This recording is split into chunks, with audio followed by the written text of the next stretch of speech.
Take a look at this cute and handy little tray I made. You'll never believe what I made it from. Let me show you.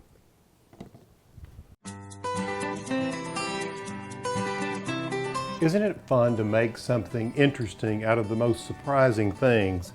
For instance, what I want to show you is how you can take an ordinary picture frame, which you can often find at a secondhand store, and turn it into a really stylish tray.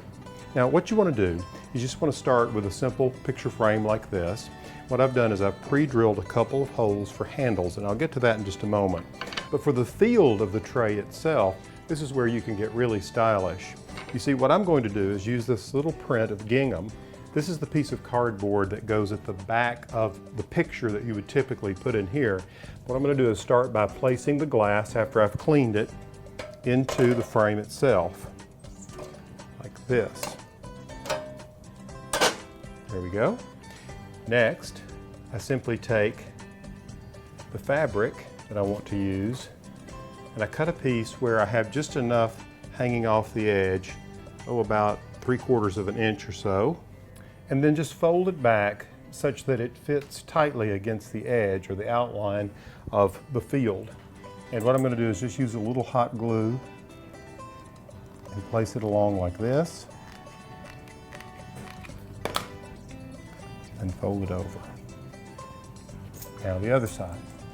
You have to move quickly because you don't want the hot glue to dry. Ouch, that's hot! Just kidding. At this point you want to make sure, just check and make sure that it's being drawn tightly, and it is. It's nice and taut. And now I just have 2 more sides to do, and I'll carry on the same way.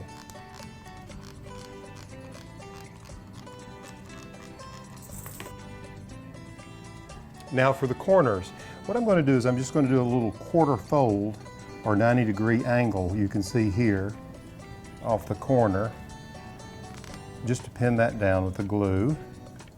Here. There we go. Likewise here. Now with the corners in place and it all dried, you can see that I have a nice field of fabric. I'm simply going to lay this field of fabric in the picture frame, just as I would if this were a photograph. See, it rests comfortably and snugly in there. And now I'm just going to take these little tabs and push them down all the way around so that it's pressed tightly against the glass. All right, there we go. Pretty swell looking. We're not quite finished. Now for the handles. I mentioned earlier that I pre-drilled the holes, and I used a drill bit that's just slightly smaller than the screw. And this is important because you don't want to split the frame. And once you have the screw lined up with the hole, you want to make sure that you apply this with a hand screwdriver. You don't want to draw this down too tightly because you might actually split the wood of the frame. Once I have this handle in place, it's just a matter of attaching the other one, and I have a marvelous little tray. You see, you can create these using any size frame you like or any sort of finish or fabric. Just choose elements that help you express your own creative style. If you enjoy these tips, tell a friend about them. Make sure you subscribe to ehowhome.